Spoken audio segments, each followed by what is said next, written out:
Assalamualaikum warahmatullahi wabarakatuh. Waalaikumsalam warahmatullahi wabarakatuh. Masih di ngobrol dengan Pak Eris. Hari ini kita akan membahas hal yang memang penting sekali untuk kita pelajari, pahami dan amalkan. Pendidikan karakter. Dan itu adalah salah satu expertnya dari master kita, dari Pak Eris. Ya. Pak Eris, dulu waktu Pak Eris cerita bagaimana PAUD di Tasikmalaya, Ciamis Tasikmalaya, yang mana notabene-nya itu hal yang di Sumedang juga itu sudah ada gitu loh Pak. Ya. Udah tersebar di semua daerah. Ya. Namun ada satu hal Pak Eris yang Langga sedikit pahami. Dulu Pak Eris bilang bahwa kegiatan di PAUD Pak Eris itu anak kita buat sama kita sesuai kita berdayakan supaya mandiri, yang mana dia berani naik kereta. Ya. Nah, oh ya, itu cerita itu ya. Jadi teman-teman, saya kaget luar biasa dan kagum loh dengan bagaimana teknik dan metode yang Pak Eris lakukan ketika mendidik anak-anak PAUD, yang mana notabene-nya kita sangat khawatir sekali loh. Betul. Dengan transportasi umum, dengan orang banyak, tapi murid-murid Pak Eris tapi tetap didampingi itu mulai berani untuk naik kereta.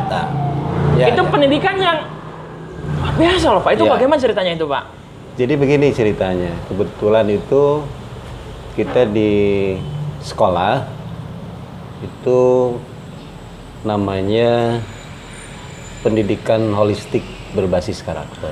Pendidikan holistik berbasis karakter. Yang mana sistem pembelajarannya itu adalah sistem yang menyeluruh. Artinya ketika kegiatan formal dan kegiatan non formal juga di situ tetap pembelajaran sama. Siap. Jadi ketika jam-jam ada di ruangan kelas misalkan atau ada di luar kelas dengan waktu yang formal, kemudian ada di luar kelas dengan waktu yang tidak formal, misalkan ketika istirahat. Nah justru ketika istirahat disitulah anak-anak ada di luar pengawasan sebenarnya. Luar pengawasan guru, kadang di luar pengawasan orang tua. Aslinya anak itu akan keluar pada saat dia sedang istirahat dan bermain. Realnya anak itu bukan ketika di kelas. Iya, kadang-kadang kan begini. Di kelas itu, apalagi kalau dulu ya. Dulu itu kan sistemnya teacher oriented. Teacher oriented. Maksud teacher oriented itu pembelajaran yang berpusat ada pada guru. Sehingga guru itu adalah sebagai modelnya, sebagai super powernya. Di mana seorang guru dituntut memang harus bisa menjadikan anak itu seperti yang diinginkan oleh orang tua. Seperti itu ya, orang tua.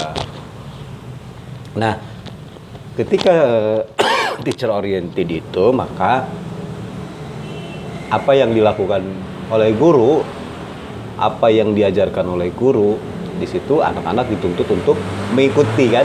Ya. Jadi dipaksa mengikuti. Oke. Jadi ruang kelasnya itu sepertinya tidak hidup kan?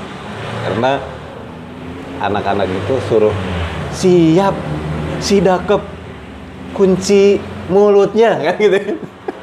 Nah di pendidikan karakter itu tidak seperti itu. Makanya ada sistemnya apa, student oriented. Jadi orientasi terhadap siswa. Nah, kenapa bisa anak naik kereta dari stasiun Ciamis ke stasiun Tasikmalaya? 25 anak dengan guru 3 orang. Dan bisa kebayang. Oke, dan itu anak itu tahu nggak ada guru waktu itu? Anak itu tahu ada guru. Ada guru, ikut guru. Ikut guru. Cuma tidak ujug-ujug anak itu pembelajaran langsung, "Nak, besok kita naik kereta api ya. Dari Ciamis ke Tasikmalaya." Enggak. Itu melalui proses pembelajaran dulu. Itu yang namanya disebut dengan kemandirian. tanggung jawab dan bekerja keras. Itu temanya. Nah, diajarkanlah bagaimana anak itu mandiri, berusaha untuk mandiri, berusaha untuk tanggung jawab, berusaha untuk bekerja keras. Nah, ketika kita mencoba untuk anak untuk naik kereta api, di situ pembelajarannya dari mana awalnya? Mandiri. Mandiri. Bagaimana mandiri? Mandiri itu segala sesuatu yang dilakukan oleh anak itu sendiri menurut kemampuannya, gitu kan? Menurut kemampuannya anak. Nah, misalkan dalam pembelajaran begini, siapa yang hari ini mandinya sendiri misalnya? Saya, Bu. Wah, luar biasa, hebat. Nah, di pendidikan karakter itu anak itu harus diberikan apresiasi, reward kan, penghargaan. Wah, luar biasa. Berikanlah dia sentuhan, pelukan atas dedikasi anak itu sendiri. Sehingga anak akan merasa sangat dihargai. Ya gitu. Siapa yang hari ini tidurnya sendiri misalkan? Anak ada PAUD sendiri. Anak tidurnya sendiri. Saya bu, seperti itu. Wah, luar biasa. Misalkan namanya Adek gitu ya namanya. Adek. Itu Bapak Langa itu. Oh, Adek Bapak Langa. Tapi nggak apa-apa. Sebut saja itu. Luar biasa ya. Namanya Adek misalkan. Okay. Wah, hebat. Hari ini Adek tidurnya sendiri. Kasih tepuk tangan gitu kan. Tapi komentar Pak, mohon maaf potong Pak. Ya, anak PAUD dimungkinkan tidur sendiri? Mungkin anak PAUD kan usianya 0 sampai 6 tahun anak PAUD. Mana ada kelompok bermain 0 sampai 3 tahun, ada 4 sampai 6 tahun adalah TK gitu. Nah, anak 0 sampai 3 tahun bisa dimungkinkan tidur sendiri. Artinya maksud tidur sendiri itu tempatnya yang berbeda, kamarnya yang berbeda. Seperti itu, tidur sendiri, mandi sendiri, makan sendiri gitu kan. Bahkan sampai ada ke sekolah pun sendiri, nggak mau diantar. Tapi diantarnya kan sama ini abang beca misalkan, cuma naik sama abang beca, diantar ke sekolahnya itu. Karena kemandirian selalu diapresiasi di sekolah. Apapun itu, sehingga anak-anak akan terus di pikirannya itu, wah, saya harus melakukan apa yang harus saya lakukan dengan sendiri karena saya ingin diapresiasi atas kerjaan saya di sekolah.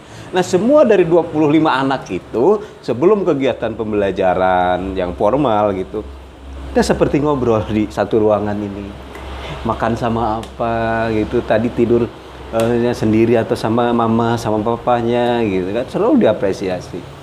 Nah, sampailah kepada pembelajaran langsung ya di stasiun kereta api karena anak-anak sudah muncul kemandiriannya, kemudian tanggung jawab, misalkan tanggung jawab begini, habis makan piringnya dia susun sendiri, simpan sendiri, tempat minumnya simpan sendiri di tempatnya, kan ada khusus lokernya kan. Khusus loker untuk makanannya gitu, ada khusus loker untuk tasnya gitu. Jadi tertib di mana nyimpennya gitu kan, nyimpennya di sini sudah tahu si A karena ada di lokernya itu ada namanya. Kalau misalkan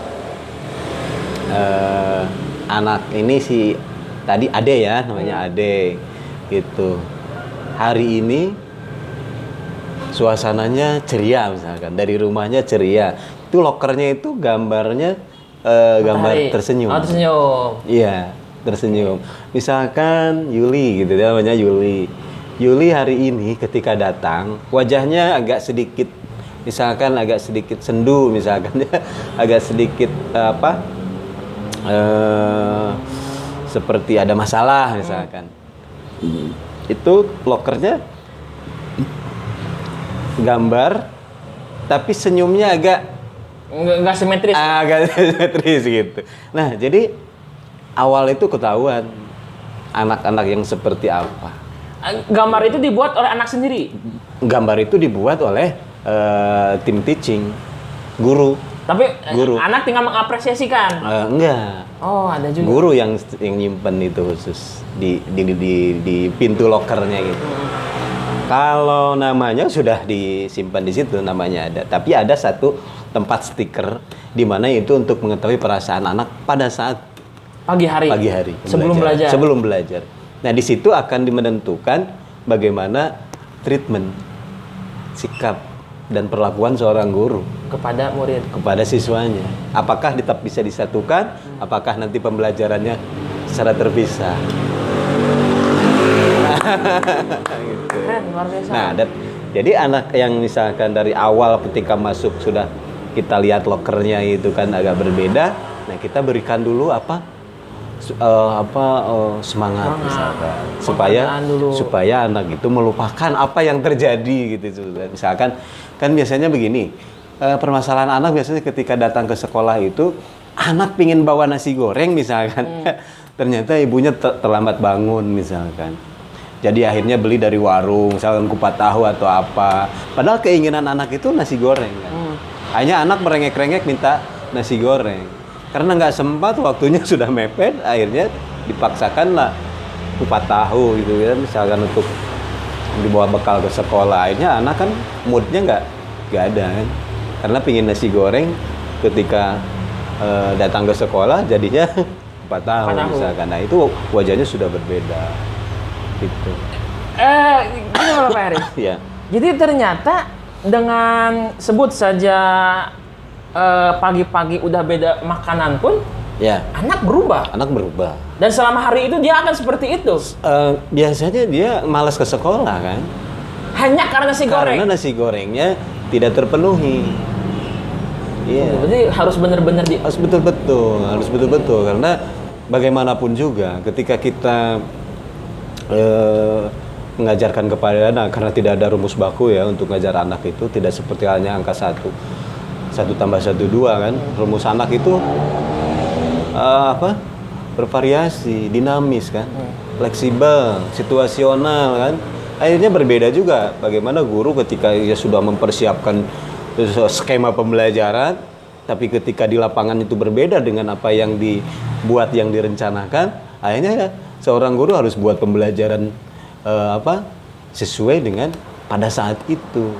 Kadang-kadang yang sudah direncanakan sejak kemarin itu kadang tidak dipakai misalkan, atau dipakainya pada saat pembelajaran tertentu misalkan jam-jam tertentu baru nyambung begitu kan. Karena di sekolah itu, di PAUD itu tidak ada seperti halnya jeda jam pembelajaran, tapi kan pembelajaran PAUD itu terintegrasi.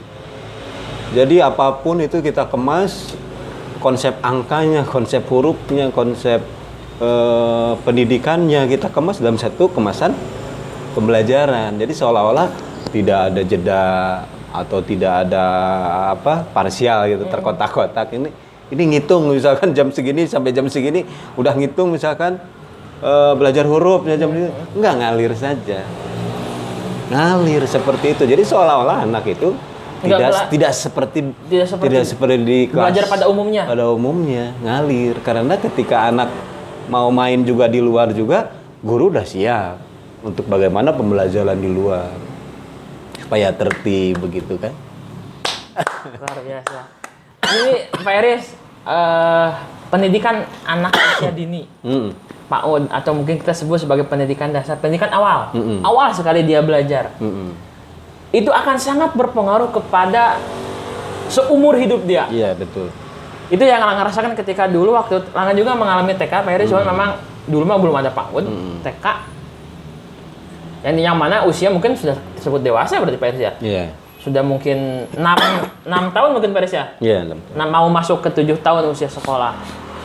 Itu hal-hal yang luar biasa itu ada di sana gitu. Langa kan di TK Dharma Bakti di Desa Jingkang Tanjung Bedah sama Ibu Awang, sama Ibu Yuyun, itu Langa masih ingat. Dan itu mungkin the legendary. Iya, jadi salah satu cerita hidup yang memang akan seumur hidup akan dikenang. Iya, betul. Jadi ketika anak pada usia PAUD tidak mendapatkan apa yang menjadi porsinya, maka dia akan meminta di kemudian hari. Langga ada Pak Iris teman mentor lah, sebut mentor, trainer juga, namanya Ibu Alia dari Surabaya. Beliau cerita bahwa ketika anak sekolah psikologi juga, psikolog juga, kemudian juga seperti kita hipnoterapis juga. Ya. Beliau cerita bahwa ketika anak pada usia PAUD kualinya tidak dipenuhi dengan kasih sayang, perhatian, penghargaan, dan lain semacamnya, maka akan berakibat dia akan mencari itu di usia-usia selanjutnya. Sebelum kualinya itu semua terpenuhi, maka dia akan menuntut itu. Yang membuat perkembangannya akan terganggu. Betul. Jadi, pendidikan PAUD ini penting sekali berarti, Pak. Penting. Di sekup formal maupun informal. Artinya di pihak guru dan pihak orang tua juga. Iya. Keren loh. Makanya harus ada kesinambungan dan balance antara guru dengan orang tua. Jadi gini loh Pak Iris, kan itu cerita Pak Iris untuk kereta. Langga kemudian ingat juga waktu apa lagi ya? Atau ada cerita lain nggak Pak Iris yang belum silakan kepada Langga? Wah banyak. Oke. Banyak. Mengenai itu yang itu keren loh. Keren itu sekali. Ini cerita. Kita kan dulu awalnya, kita tidak mempunyai tempat sebenarnya. Dulu ketika pembelajaran karakter dicoba untuk dikembangkan di Ciamis, yang saya keluar dari EHF itu kan, keluar lulusan alumni lah, alumni EHF itu. Kita nggak punya ruangan kelas yang sebesar sekolah-sekolah yang lain. Iya, tidak punya. Kita hanya di garasi mobil. Pada saat itu. Ya, luar biasa. Kita di garasi mobil, kemudian di ruangan terbuka ini. Jadi ruangan yang terbuka inilah kita tempat pembelajaran. Makanya ketika itu kita pernah juga belajaran di pasar. Di pasar. Di terminal. Anak-anak dibawa. Kita meja itu sama whiteboard kita bawa semua. Tim teachingnya sudah siap. Ini besok kita pembelajarannya di Pasar Subuh Ciamis. Sebelah kompleknya Pasar Ikan di situ. Itu pembelajarannya di situ. Nah, besoknya lagi kita belajarnya di alun-alun. Di alun-alun Ciamis, Pendopo, dekat Pendopo. Bawa mejanya juga, bawa kursi duduknya, bawa whiteboardnya. Kita ke alun-alun. Ya, besoknya lagi kita di terminal. Sesuaikan dengan tema. Tema transportasi kita ke terminal. Ya, tema pasar misalkan tema belanja gitu kan. Bawa ke pasar. Kita bawa ke pasar. Suruh anak belanja dengan uang misalkan 10.000 1.000 itu dapat apa gitu kan. Serius? Iya. Dapat apa? Misalkan dapat gorengan, ini dapat 3 atau dapat 2. Oh, dia tahu berarti nilai uang itu hanya cukup untuk beli itu. Betul. Keren. Luar biasa itu, Pak. Ya, itu juga menguji mental guru-guru juga. Betul. Anak-anaknya juga di situ dilatih bagaimana anak menyelesaikan masalahnya sendiri. Karena yang namanya pendidikan karakter itu memang betul-betul satu, anak mencintai Tuhannya gitu ya, mencintai Allah Subhanahu wa taala. Kemudian bagaimana anak untuk belajar mandiri, disiplin, tanggung jawab, dermawan, rendah hati, tolong menolong dan bekerja keras. Itu 9 pilar karakternya itu yang kita tanamkan. Cinta Allah, kemandirian, bertanggung jawab, gotong royong, dermawan, dan masih banyak lagi. Dan itu semua ditanamkan kepada anak-anak yang usianya sangat muda. Sangat muda, karena 0 sampai 6 tahun itu masa-masa pembentukan karakter kan. Diberikan karena golden age kan. Kalau anak 0 sampai 6 tahun itu masa emas kan, masa saat itulah kita bentuk anaknya dengan budi pekertinya, dengan akhlaknya. Jadi ketika dia masuk sekolah, misalkan ke ruangan, gak baca salam, ya ulangi lagi, suruh keluar. Mohon maaf ya dek, ulangi lagi ya, baca salam. Seperti itu. Anak misalkan nggak menyimpan tasnya di tempatnya, adek, kenapa hari ini tasnya ada di sana misalkan? Karena tempatnya harus di situ. Coba ulang ya, simpan tasnya di mana ya? Dia ambil tasnya, simpan di tempat. Jadi cuman ada dua sebenarnya, konsisten dan inkonsistensi. Konsisten dan Inkonsistensi. Apakah anak itu konsisten? Apakah anak itu inkonsistensi?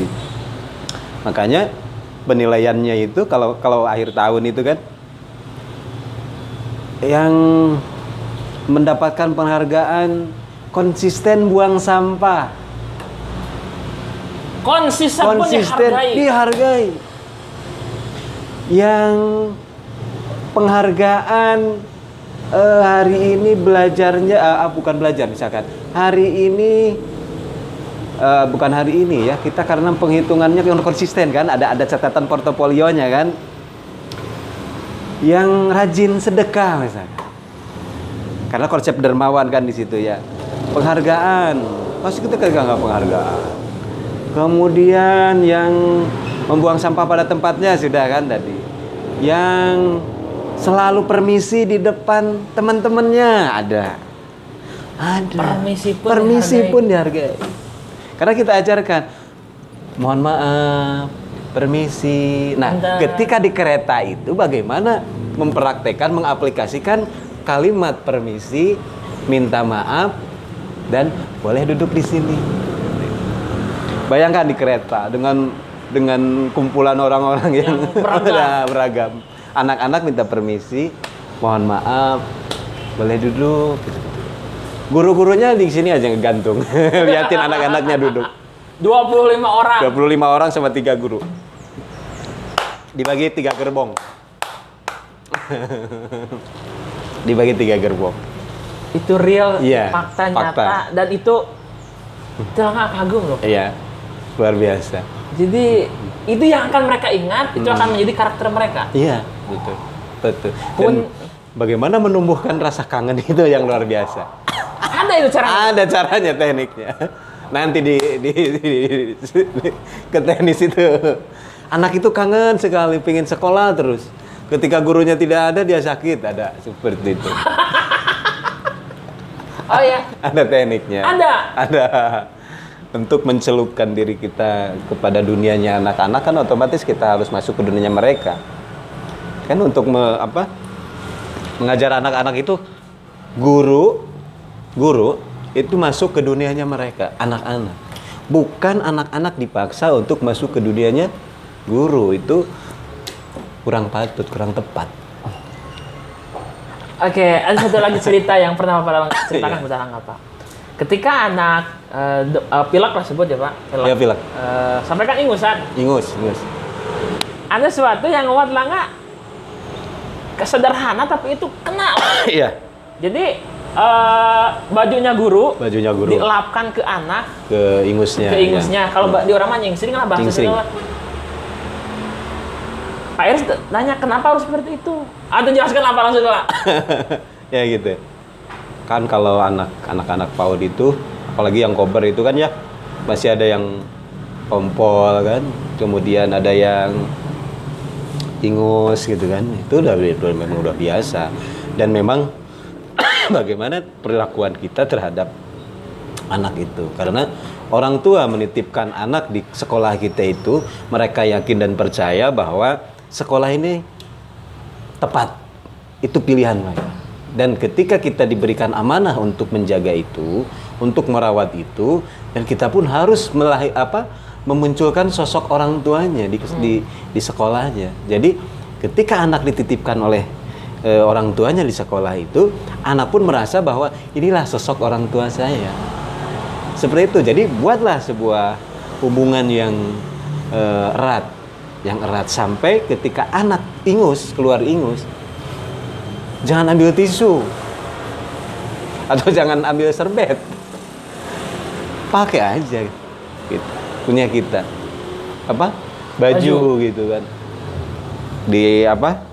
Diambil itunya ya, ininya diangkat kemudian dibersihkan. Nah, karena kalau guru-guru kami itu pasti bawa baju itu satu hari itu ada dua gitu, 2 batik kan seperti itu. Karena untuk ketika terjadi hal seperti itu diganti ataupun cuma dibersihkan seperti itu. Nah, disitulah kelihatannya sederhana ya, sederhana tapi masuk ke hatinya anak-anak itu luar biasa. Jadi ada sosok orang tua di situ. Itu yang itu Langga dulu nggak tahu menyaksikan, nggak tahu merasakan itu dulu waktu kecil. Itu yang dikenang loh Pak. Iya. Itu ngaruh loh seumur hidup anak itu, maka kan sangat berpengaruh. Iya. Keren. Iya. Kemudian di lagu itu dalam pembentukan karakter itu pasti dihubung-hubungkan dengan pembelajaran karakter itu. Seperti apa Pak lagunya Pak? Kang Langga dulu pernah PAUD. TK ya. TK. Coba ada lagu yang diingat Kang Langga. Macam kalau potong bebek gimana? Coba. Potong bebek angsa masak di kuali, hanya minta dansa 4 kali, dorong ke kiri, dorong ke kanan, la la la la la la la la la. Wah, luar biasa ya, Pak. Nah, itu. Nah, di pendidikan karakter contohlah lagu-lagu itu kan harus ada korelasinya kan, ada hubungannya juga dengan apa yang kita ajarkan. Anak-anak itu kan inquiry kan, serba ingin tahu, serba bertanya, penasaran. Nah, pernahkah Kang Langga gitu dulu waktu TK bertanya sama ibu, "Wah, dansa itu apa?" Ingin bertanya tentang lagu itu misalnya. Karena anak yang pengen tahu kan, dansa itu apa. Nah, makanya di pendidikan karakter di sekolah saya di Ciamis itu kita coba rubah lagu itu menjadi ada hubungannya lah dengan kegiatan pembelajaran kita yang kita tuju, dengan visi misi kita yang kita tuju, melahirkan anak-anak yang berbudi pekerti dan berakhlak mulia kan.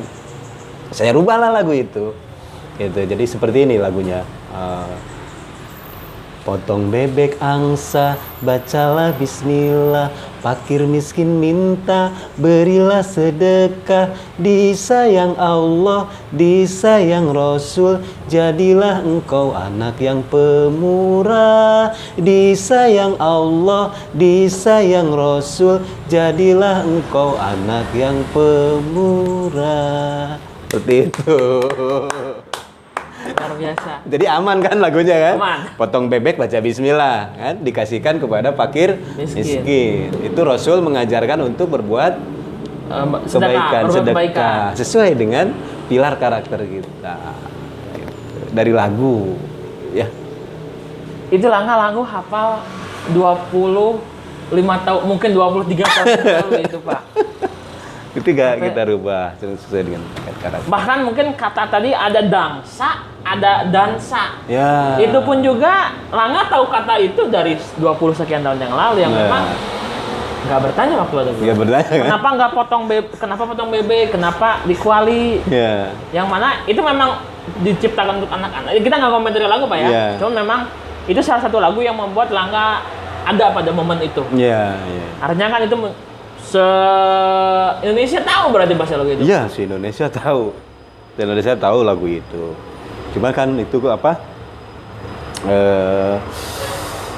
ada perubahan-perubahan sesuai dengan kebutuhan sebenarnya. Dan mungkin di Sumedang juga ada lagu-lagu yang seperti itu gitu dengan lirik yang berbeda misalkan. Banyak kreativitas guru-guru PAUD di Sumedang juga seperti itu. Siap. Jadi itu hal sederhana tapi itu keren luar biasa loh. Iya. Jadi ini memang bukan hanya guru. Orang tua pun harus menjadi guru. Betul. Jadi pendidikan itu nggak hanya dituntut di sekolah. Iya. Di rumah pun.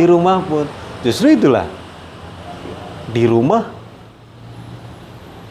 anak-anak suka nagih kan di rumah.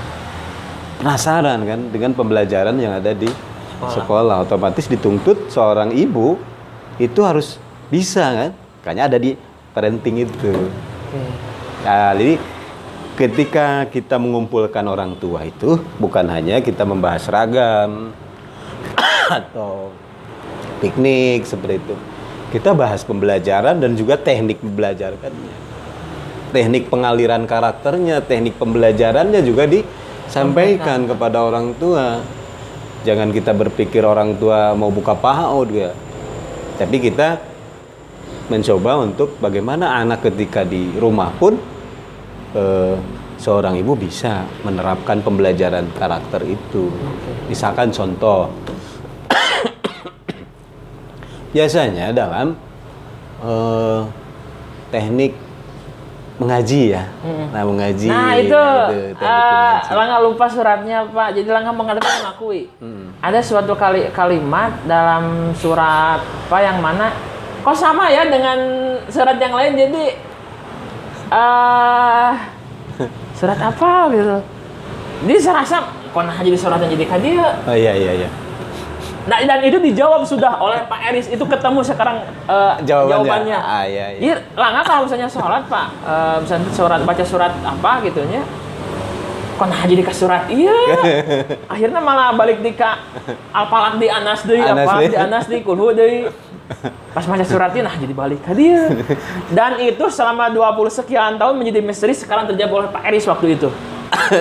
Kenapa itu, Pak? Ya begini. Jadi memang untuk pembelajaran ke anak-anak itu, kenapa kita harus kesinambungan dengan orang tua, harus sinergi, harus balance, harus seimbang.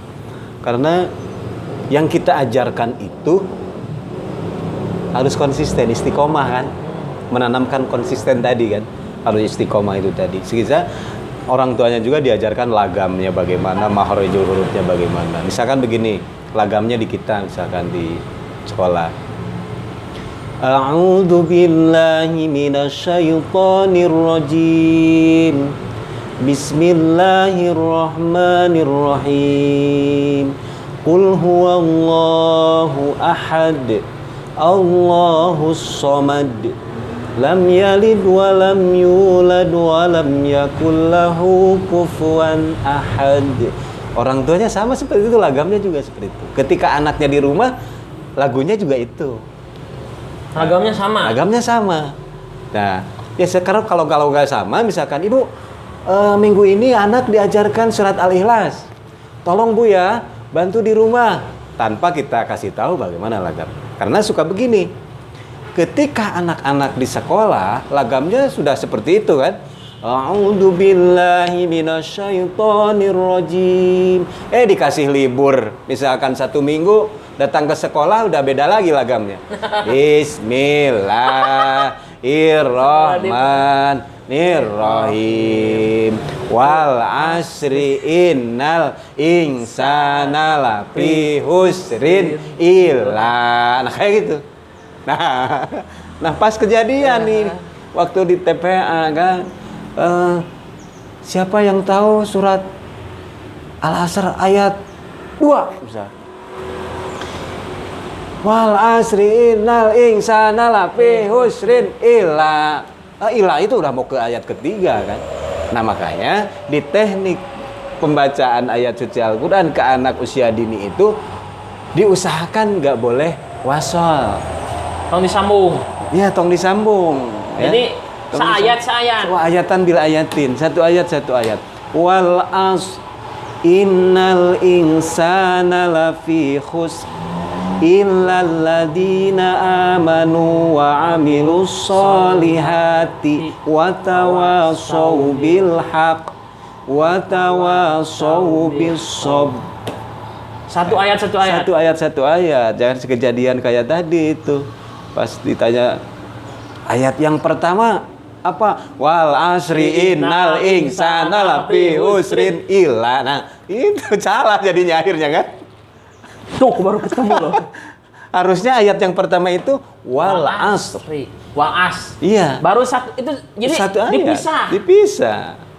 Nah, ketika ditanya, akhirnya dibaca ayat 1 dan 2-nya. Karena terbiasanya seperti itu. Makanya ketika anak usia dini itu, disitulah peran penting guru dan orang tua menumbuh kembangkan akhlak dan budi pekerti. Sehingga nanti akan terbawa kepada masa di mana anak siap untuk belajar di sekolah sampai ke jenjang berikutnya. Makanya pertanyaan yang tadinya saya jawab sekarang, karena menentukan karakter beberapa tahun yang akan datang. Nah, itu seperti itu. Itu hasil langkah kalau sholat, Pak. Bismillahirrahmanirrahim. Kalau misalnya Al-Fatihah, sholatnya surat-surat pendek. Ada sesuatu yang hilang gitu. Karena ayatnya jadi robah. Padahal padahal mah apa namanya? Al-Kafirun bolak-balik. Balik. Jadi Waliyadina teka panggih kan gitunya.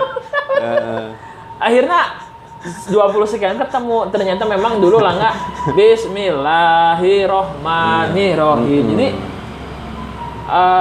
mungkin teknis orang kurang tahu ya, Pak. Cuman memang dan itu merubah seumur hidup anak tersebut.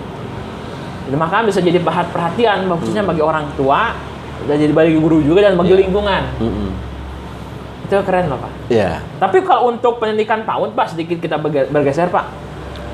Berarti peran masyarakat pun juga harus tahu sebetulnya, Pak. Iya, peran masyarakat juga harus tahu. Makanya kenapa kita pembelajaran kadang-kadang juga di luar kelas itu untuk menyampaikan juga kepada masyarakat bahwa inilah pembelajaran karakter. Jadi mungkin gini, Pak, kalau orang semua sudah tahu tentang pendidikan karakter, maka dia tidak akan merokok di depan anak sebetulnya. Misalnya contoh itu. Ya mungkin bisa jadi tidak merokok. Jadi di depan anak itu, jadi merokok itu hanya untuk dia lah, sama di lingkungan tertentu yang jadi anak itu tidak menjadikan itu contoh. Iya, karena anak kan meniru, melihat ya, kemudian dia melakukan. Luar biasa. Nah ini, Pak, pada tahun 2000 berapa Langga itu ada seminar, Pak, di Bandung. Diajak sama temen namanya Ain. Ada juga di video Langga. Di sana itu Langga diajak untuk seminar Ayah Edi. Oh iya. Ayah Edi. Hal yang Ayah Edi sampaikan itu kurang lebih sama loh dengan apa yang Bapak sampaikan. Sama. Sama dalam artian pendidikan anak itu seperti ini loh. Hingga Ayah Edi pernah bilang seperti ini. Jadi ketika ada perempuan, mohon maaf pakai celana pendek, dikomentarin. Mbak, pokoknya kurang bahan atau seperti apa, atau ditutup lah istilahnya, Bang. Sampai ke anak sampai seperti itu. Kemudian juga Ayah Edi pernah bilang seperti ini. Kalau untuk mengenalkan seksual kepada anak, itu harus memang oleh orang tua sendiri. Karena kalau tidak oleh orang tua, maka bisa jadi teman yang menyampaikan tentang masalah seksual. Kemudian juga istilah nama, dan kalau orang tua ada filter, sedangkan teman sebaya itu nggak ada filter. Makanya Pak Ayah Edi pernah bilang, silahkan Anda mau lebih mendahulukan tinggal ditunggu di anak yang diketahuinya dari teman atau dari orang tua. Betul. Nah, salah satu yang Ayah Edi sampaikan itu, kalau untuk pendidikan seksual, pendidikan reproduksi, yang pertama kali disampaikan itu adalah tentang pengetahuan nama. Nama untuk yang level sederhana. Nah, kita gunakan bahasa-bahasa yang memang itu bahasa kedokteran. Seperti halnya, mohon maaf, kita kemaluan laki-laki disebutnya penis. Jadi bukan disebut dengan titik, sebut saja, mohon maaf. Burung dan semacamnya. Jadi memang itu bahasa kedokteran. Itu baru loh, itu langkah baru juga. Oh, ternyata anak itu jadi biar lebih istilahnya lebih dewasa. Ini istilahnya tahu cara menyebutkan dengan benar. Itu, Pak. Dan itu Langga juga sekarang lihat di Bapak gitu, Pak. Jadi oh, ini pendidikan karakter untuk anak itu is amazing. Itu mungkin nanti seperti materi itu ada di materi pembelajaran ramah otak dan patut untuk anak. Ada itu. Ada. Cuman lebih kepada kita melihatnya kepada tahapan perkembangan. Kalau pembelajaran itu kan sesuai dengan tahapan perkembangannya anak-anak juga. kita kayak misalkan mengajarkan konsep angka gitu kan, mengajarkan konsep angka, hati-hati. Di situ kita harus sudah siap dengan alat belajarnya yang lain. Misalkan kalau kita mengajarkan angka 1, apa medianya, misalkan buah misalkan, atau bolanya juga harus ada. Ketika anak diajarkan konsep angka 1, si guru megang buahnya, misalkan buahnya 1, ataupun benda yang jumlahnya sama gitu kan, 1. Jadi ada simbolnya, juga ada bendanya. Jangan hanya simbolnya saja. Misalkan anak disuruh tulis 1, 2, 3, 4, harus ada bendanya. Kalau kepada anak usia dini gitu. Makanya sangat variatif lah bagaimana mengajar anak usia dini itu luar biasa. Makanya saya salut sama guru-guru PAUD, guru-guru TK ya. Salut luar biasa karena saya mengalami selama hampir 6 tahun untuk belajar PAUD itu. Luar biasa. Luar biasa. Yang namanya baju barase, keringatnya udah biasa. Udah biasa. Salut lah untuk guru-guru PAUD, hebat luar biasa ya guru PAUD. Luar biasa. Ini mungkin Pak, tadi kan kita ngebahas yang namanya, tadi kan yang langga jadi memang menyimak nggak total gitu Pak. Yeah. Karena waktu itu seminarnya umum untuk semua usia anak. Cuman memang langga ingat itu diterapkannya sebetulnya untuk pengenalan organ tubuh secara bahasa kedokteran itu usia berapa harusnya itu Pak? Sebenarnya kalau untuk anak usia dini ya, karena anak usia dini memang kritis ya. Kritis, rasa ingin tahunya, bertanyanya sangat luar biasa sekali. Saya alami sendiri di pembelajaran, cuman diusahakan pada saat-saat tertentu itu kalau mengajarkan organ tubuh, misalkan dari mulai ujung rambut sampai ujung kaki, pada hal-hal yang sensitif itu, di situ kita berikan pemahaman yang sangat sederhana. Sangat sederhana karena asal usul kita dilahirkan bagaimana gitu kan. Itu pertanyaan luar biasa itu. Itu dilahirkan. Konsepnya awalnya dari siapa yang menciptakan kita kan? Dari Allah Subhanahu wa Ta'ala gitu kan. Makanya kita dimasukkannya kepada lagu ya. Anggota tubuh kita masukkan konsepnya supaya lebih kena, supaya lebih dekat dengan anak, dipahami, masukkannya ke lagu gitu. Nah, kadang-kadang yang disensitifnya itu kita tidak terlalu diitukan.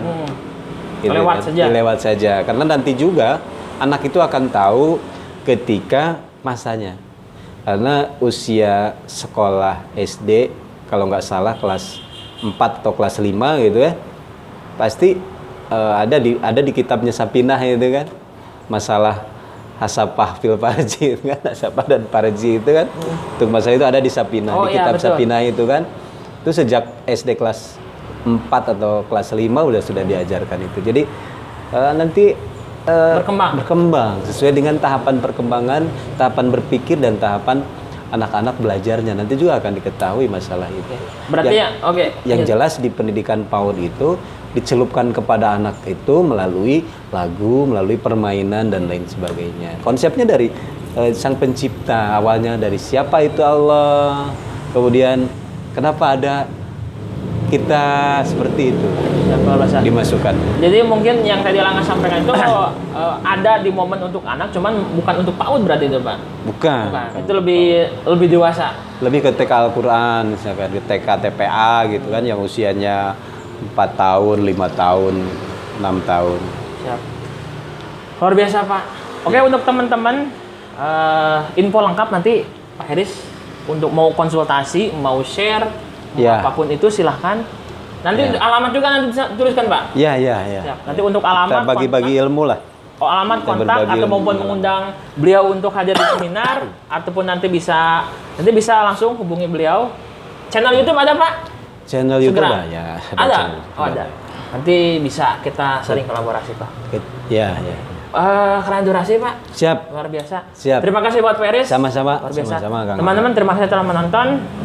Untuk sementara kita cukupkan karena kalau kita lanjut akan sangat luar biasa sekali. Iya. Nggak ada limit kita ngobrol dengan Feris itu. Feris, terima kasih. Sama-sama, Luar biasa. Kang Langga. Teman-teman, sekian yang bisa saya sampaikan. Wabillahi taufiq wal hidayah. Wassalamualaikum warahmatullahi wabarakatuh.